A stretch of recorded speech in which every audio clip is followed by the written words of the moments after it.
Hola, colegas. This is Graham Hunter, author of Barca, The Making of the Greatest Team in the World. You're listening to the Now Camp Now podcast. I bet you're enjoying it too. Well done. Hello, Marc. Hello. We are here we are here tonight with Marc Duch. Am I pronouncing it correctly? Because I perfectly fine. That's right. Yeah, that's cool. And obviously with me is Michal Gajdek, who is the co-host of No Camp Now and the organizer of the whole thing, of the whole interview. So Marc, let's start with the basics, with the beginning. Tell us how it all started. You became the spokesperson for the Moció de Censura, but before that, obviously, there has to be filed a formal request, right, for a vote of no confidence. So it was at 26th of August, right? And Jordi Faré, one of the candidates for the elections, he was the one that put it into motion. Motion, you could say. Yeah. So did he consult you with? Did he consult other organizations, or was it just him on his own? It was just his. He went his path. He did not consult anything to anyone. And my personal guess, and it's shared with many of our partners in this adventure, is that he just saw the opportunity. He just saw the spot, the slot, better said, and he was well aware that we were going to fill a vote of no confidence by ourselves. And maybe he thought, okay, that's my chance. They got the infrastructure, they got everything, so I gotta just place the vote of no confidence myself, and later on they will do the job for me. I think that's what he thought. And at the end of the day, we proved that we had the tools to move on, to move forward, and we just reached a deal with him in order to say, okay, you are the legal one, the legal guy who made that possible. That's fine. We have no problem in that, but we will do our way and we will do the work because we have the tools to do it. And we are not working for anyone. We're working just for FC Barcelona to make it grow and to make it move on. And yes, he seemed so I don't know. He seemed fine with this idea. But later on, he proved that he had some let's say dark intentions, such as gathering people's data and everything. So it was kind of not a pleasant situation and not a very pleasant travel companion. And he was also spreading the news that the electronic signatures are also possible, right? And they are also eligible to be. He was. Yeah, sorry, Michal. Sorry. No, go ahead, Mark. Sorry. He was just spreading that a couple of days before ending the signature collection, which is kind of weird and kind of stupid, honestly, because if we are in the middle of the thing, you cannot spread false rumors or anything that can make the people think wrongly that they will be able to sign electronically when unfortunately they were not. I mean, of course, we would also be totally glad of being able to sign electronically, but it was not the case. And we were not able to tell the people, okay, you will be able to sign electronically, because maybe in that scenario, maybe some people say, okay, I'll just stay home and sign electronically and don't go there and sign the ballot. And this was just the opposite of our intentions. We just wanted people to show up and sign. So it was kind of, once again, a weird move from his side, and all this stuff made us think, things, and not that he was acting not in an honest way, honestly. Okay, so we spied on you a little bit, and we know that you work with one of the organizations that supported the motion, which is Manifest Blaugrana. And how did you become the spokesperson for the motion? Like, do you have some special work experience with the media, or was it just that you volunteered? Because frankly speaking, we saw you in the media from the very beginning, and you seemed very professional from the very start. So it also gave, for me at least, a good image to the entire procedure, because there was a person who knows what he's doing, basically. Yeah, that's exactly the point. I mean, when we were starting the whole thing, Of course, through Manifest Blaugrana, we've been working around FC Barcelona for 6 years, so we are quite experienced in that. And one of the big points was to decide who will be the spokesman, how can we tell our story, how can we try to get the attention of media. And the easiest way was, okay, let's put some face that is already known by the media, because they already know me because I've been working on this stuff. And that will be the way that they just pick up the phone, or that they send someone to do an interview or whatever. So besides that, of course, I have some ability, some skills on speaking with in public or with media or whatever. And it was kind of natural. Everybody voted and said, okay, it should be Marc, it should be Ricard, my partner, and it was perfectly fine for me, because everyone had to put on the table the best from his side in benefit of the motion, of the Moció de Censura. And my part was, okay, I can lead that in a public way. I can also lead the organization or whatever. But yeah, okay, it's fine. It's my part. No worries. Okay. Yeah. So did you really think, like, honestly, did you really think it's likely that Moció will go through? Because I was here for the protests against Bartomeu after the Messi interview. Like every day, I was in front of Camp Nou. And the first day it was hardly any people. The second day it was like the maximum, which was like maybe 200, 300 people. Yeah. And just when we thought that it's gonna grow and it's gonna start something, it died like pretty soon. And the next day, really nothing happened. And we had, I think it was in it was maybe a Wednesday when the Moció de Censura was placed by Jordi, and 3, 4, 5 days before, we had a meeting with Blaugrana, who are the guys that started the website and everything. And I personally, myself, I told them, okay, it's not possible to do a vote of no confidence, because we don't have enough reason. I mean, of course we have reasons, but we don't have enough strong reasons to show the people that the Moció is necessary.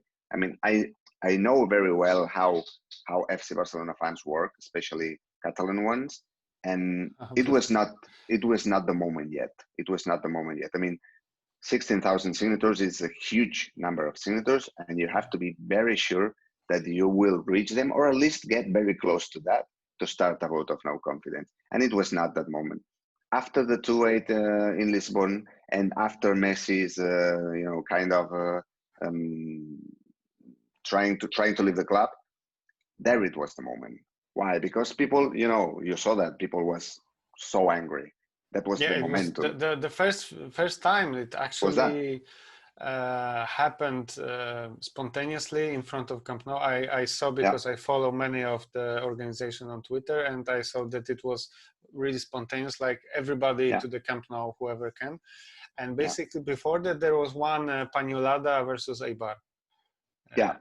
When you have this kind of spontaneous, let's say, riots or small riots, there you know that people is angry, and that's your moment. That's the moment you can place something, let's say, big enough, because that's an important point. You have to place something big enough that it's attractive enough for people to join. If myself alone, or Jordi Ferrer alone, is placing the vote of no confidence, it will go nowhere. It already happened in 2017 with Agustí Benedito and his vote of no confidence. He did it on his own. He did everything with his tools, and he did accept no advice from anyone, no help from anyone. He was just looking for people to work for him, and it worked as it worked. It didn't work. So the solution now was, okay, we are all pissed off. We're totally pissed off. Now we gotta gather together. We gotta put something big and something, unique, and that shows unity between all the groups and candidates and everything. And this is the only thing that people will join to, and it worked. Yeah, my next question was precisely about the comparison between this motion and Benedito's motion, the one from 2017. There it is. Why do you you already kind of answered it. Why do you think this one succeeded and the other one did not? frankly speaking, I also had tried to get involved in the one from 2017, and I know that it was quite Myself, difficult. yeah, Yeah, I it did. I was did the quite. same. I mean, I know the guy. I know Augusti. I know him since 2015, and we've talked several times. And once he told us that he was going to start a vote of no confidence, I told him, of course, we will help you. Just give us, tell us what to do. Literally, I got WhatsApps with him. Tell us what to do, and we will do that. Got no answer. I got no answer for maybe a month. And of course, if you are starting this kind of business, you need all the help of the world. And you cannot be closing to the others and saying, no, I will do it my way and you will have to follow my orders. Okay, it's fine for me to follow your orders, but tell me your orders. I mean, we got to do something for that. And it was not the way. It was kind of frustrating because we were gathering signatures in Barcelona. We already did some in Denmark and some other parts of Europe. And yes, of course, maybe, I don't know, maybe we gathered 500 signatures, which is a pretty nice number, but it was for nothing because he was not really in the mood of making the thing work. You mentioned that you were gathering the signatures for the Benedito's motion also in Denmark. This is quite interesting for me personally because, frankly speaking, I remember that there was like a hotline to call, and I tried to get there to ask how may I sign if I'm in Poland and so on. Yeah. It was practically impossible. Like I also have WhatsApp from that period saying that, well, basically you could scan your ID, scan your social card, send it to me through WhatsApp. It was much easier and expensive, and it's the same that we have done right now, except for you that you travel a lot from Poland, which is just an extraordinary case. The standard thing to do is to send the ballots by courier and get them back signed, and that's what we did. We spent some money. We got some contact in Denmark. He was gathering the blank ballots, and he was gathering the signatures there, and later on he sent them to us, to my office personally, and we brought that to Augusti's office. It works that way. It's not that hard, but you gotta organize that. Yeah, exactly. So do you think that this, let's say, international signatures, because we know that we are just a drop in the ocean. I mean, like when the Bartomeu recently wrote this famous letter to Generalitat, there were some statistics that basically, if I recall correctly, there are like 4% of socios outside of Catalonia and 3% outside of Spain. So we're a small percentage. But do you think that this actually could have helped this time? Because I saw on Twitter, for example, on social media, move like from entire world basically, and I think that it helped the circulation of the idea basically. Yeah, look, I'll be very clear and very honest with that. Speaking of numbers, it's not worth the effort. Mm-hmm. And I mean, and I already told that guy in San Diego in the United States that he needed ballots for a couple of signatures, and I told the guy, I cannot send you 2 ballots for 2 signatures because I will spend 30 euros, 40 euros, and you will spend $30, $40, and it will not be worth it. But I said that if we can get 10 signatures in Munich, and we can get 15 signatures in Copenhagen, we can get 7 signatures in Wisla, whatever. All summed up, they maybe are 1,000 signatures, which is a pretty nice number, okay? And besides that, what's most important for us is that all the socios around the world, not specifically the Catalan ones, they are part of FC Barcelona, whether we like it or not. I mean, they are part of the club such as we are, the same as we are. So it's totally fair for us to say, okay, let's try to put all the tools at your disposal for you to send us the signature. We will take care of the charges of the courier. We will take care at a certain point, of course, and you just have to get the ballot, sign it, and send it back to us, and we will pay the couriers, no problem. But at least send us 5, 10, 15 signatures to make it worth it. But, it's a drop in the ocean, yes, but things are made drop by drop, as you know. Mm-hmm. Yeah, definitely. So you did all this, and we didn't even mention the situation with the pandemic in Catalonia, which obviously I can only imagine how hard and complicated all this must have been. And so you reached the cutoff, the 16,000. And then you knew that there's gonna be a referendum, but in the end it didn't happen because Bartomeu resigned. Do you feel it would be a more of a statement and more of a satisfaction if there was actually a referendum or Absolutely yes. Yeah. Absolutely yes. You know, votes of no confidence such as this are, you know, you start these kind of things because for two reasons mainly. One, because you want to get rid of the current you know, the current board, and second reason is because you want to give the socios or the owners the chance to say the word. I mean, what's the meaning of a vote of no confidence if we cannot vote? It's meaningless. And I mean, yeah, we are 20,000, right? Fine, we know that we are 20,000, but maybe we are 40,000, and maybe not. Maybe we are just stuck on 20, and let's say the no side is. Was right. Yeah, that's right. Maybe he was right. Let's prove that. Let's try to prove that they are 90,000. That's fine for us, no problem. But the point of the whole thing is to give the word to the socios. What's the problem with that? I mean, it's kind of, we're here in Catalonia kind of used to this thing, because it seems to be a big problem here in this country to put some papers in an urn. But you know, I don't know.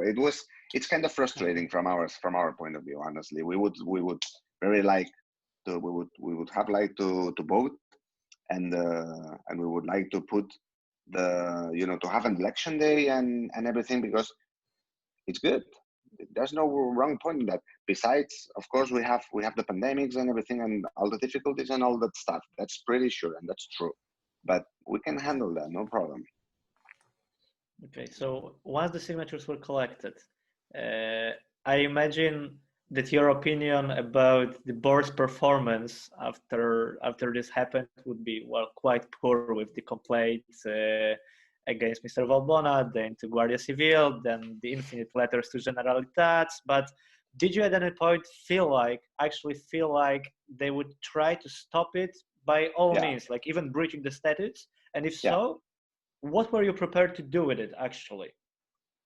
Like, what was the countermeasures? Yeah, we were expecting all the troubles of the world, honestly, because we were pretty sure that they were going to delay all the process as much as they could.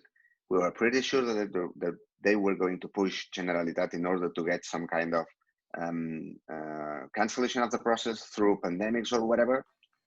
Honestly, we were not expecting the Guardia Civil thing. That was a pretty surprise for every one of us. So it was kind of crazy. But yeah, we were expecting all of that.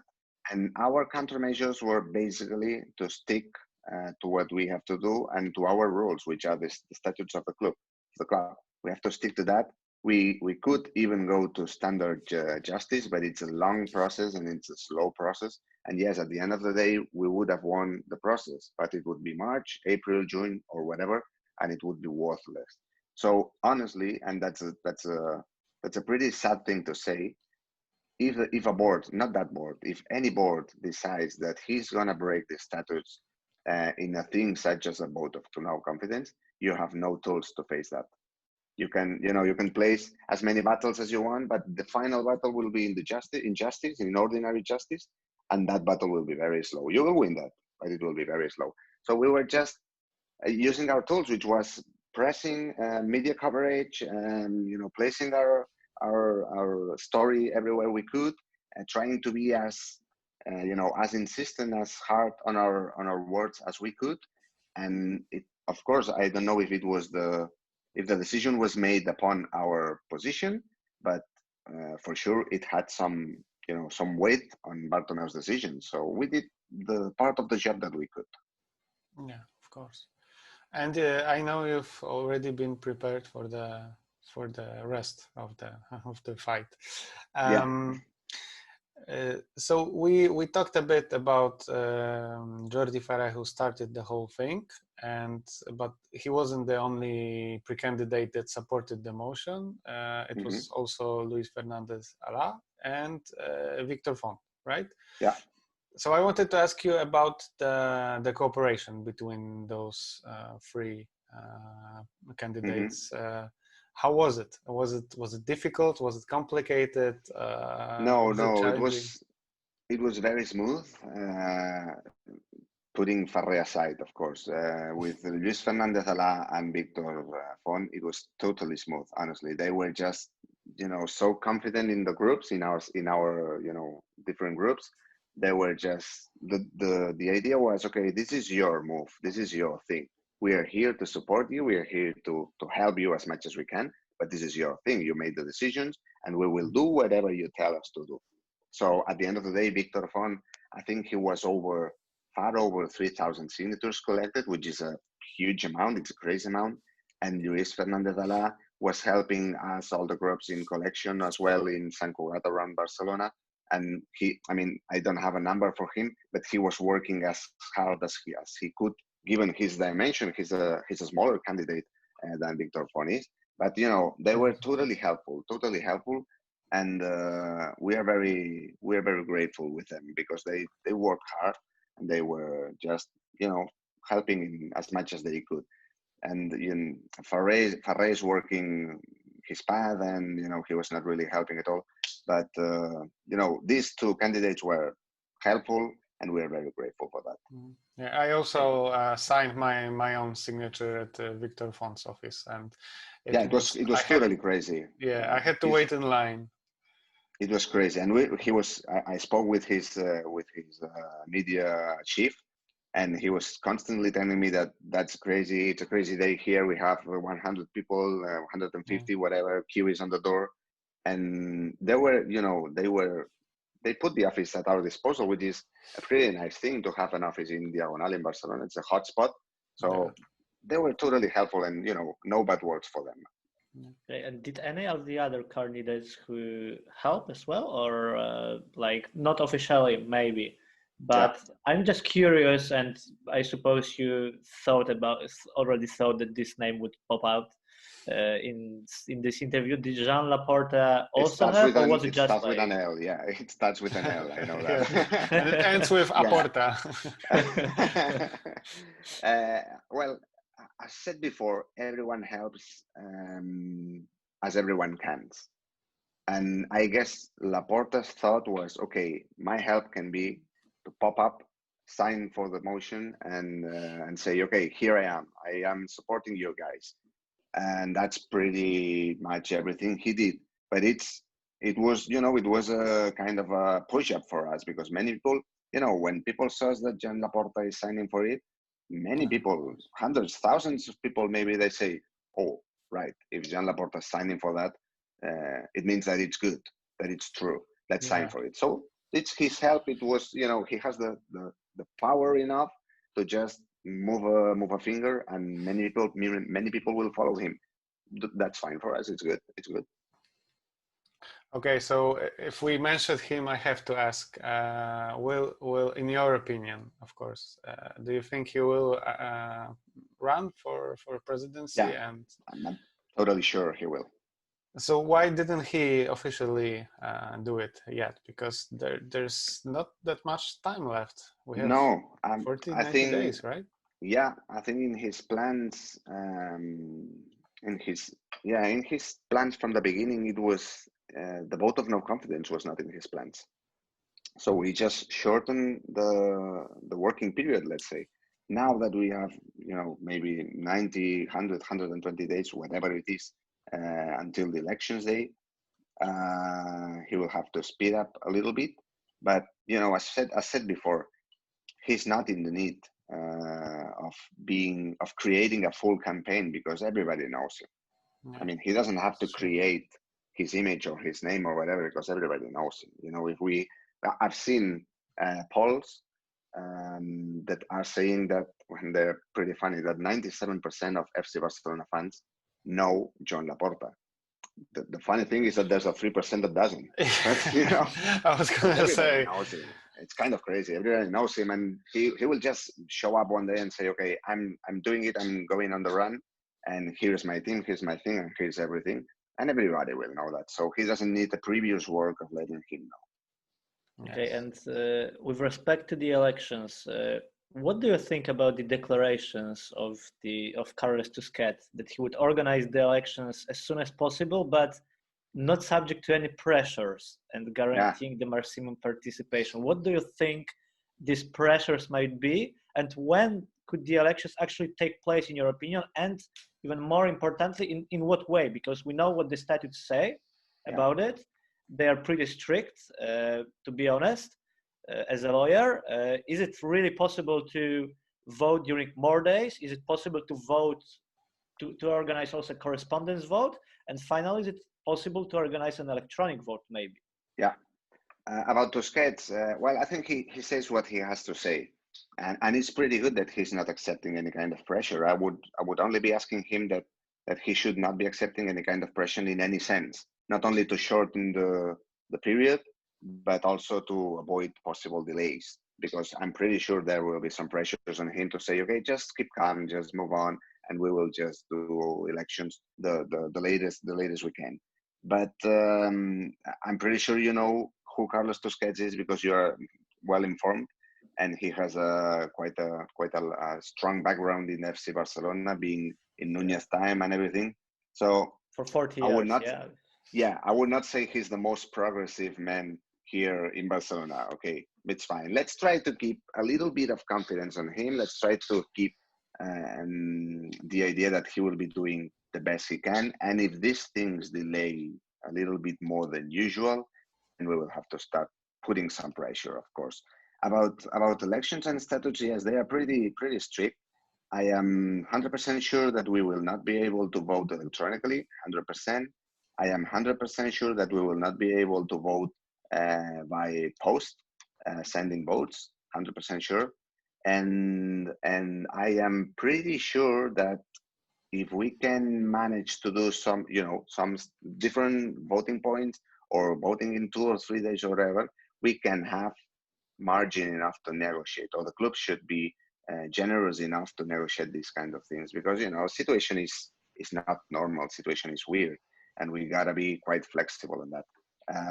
I think the earliest possible will be before Christmas, and I don't know honestly what the pandemics will look like on Christmas. Anybody can know that. Nobody can know that. So that brings me to the other part of the story, which is people is saying, oh no, we cannot set the date of elections because we don't know how the pandemic will be. Yeah, of course, fine. Set the date of elections, and if we are getting close to it and we cannot do that, okay, we will cancel. No problem. But just set it, okay? And but yeah, it's the same story on January, February, March, whatever. We don't know where we'll be in 1, 2, or 3 months. So let's try to move on. And if we cannot, we will just delay it. No problem. Mm-hmm. Yeah. And also, I think there was no, they could actually organize the electronic vote if they wanted to, because they actually did for the voting of the Peñas, for the Congress of the Peñas.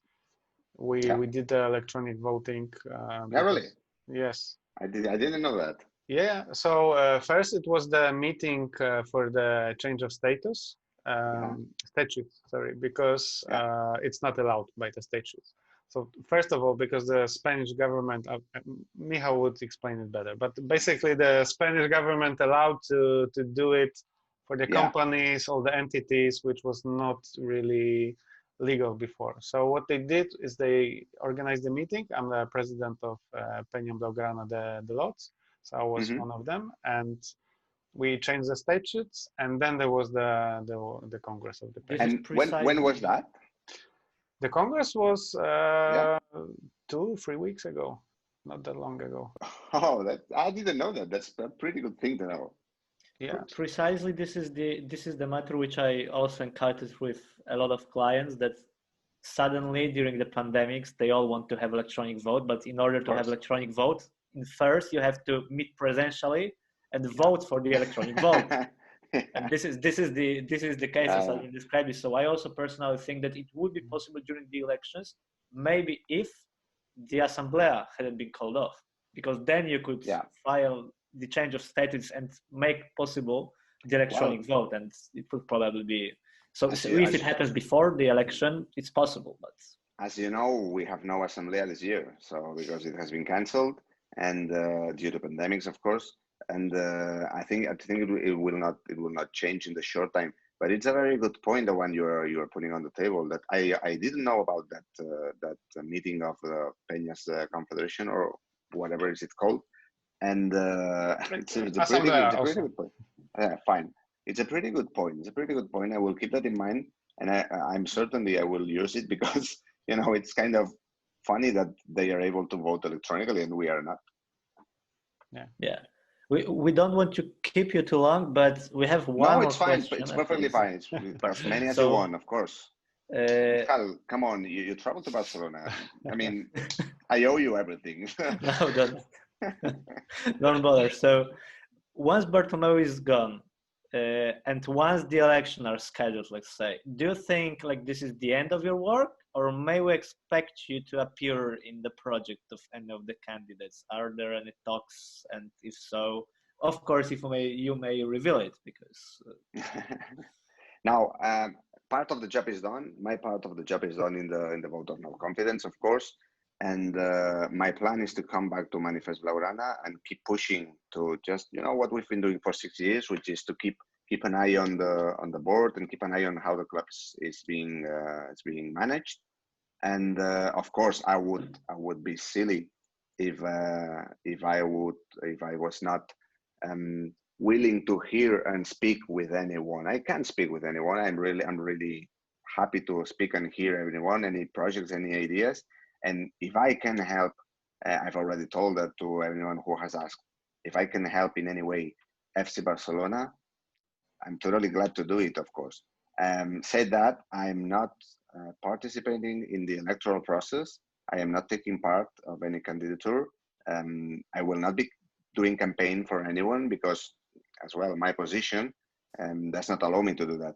I mean, I gotta be open and hearing everyone, and I cannot take part for anyone unless there's only one who says, okay, this is the project that it's perfect for FC Barcelona and that is filling exactly our requirements, and that's what we need, and we are going to take part in that because of this and this. Okay, I don't think this will happen, but you never know. It's not my intention to take part in that. Mm-hmm. Okay, so just one last question. Who do you think will be the next president of FC Barcelona? It's a good question. It's quite important one, I think. Yeah, I think probably the most important. I think it will be up to now. It will be someone between Laporta and Font. It should be. Hopefully, I have to say honestly. Hopefully, it will be someone between Laporta and Font.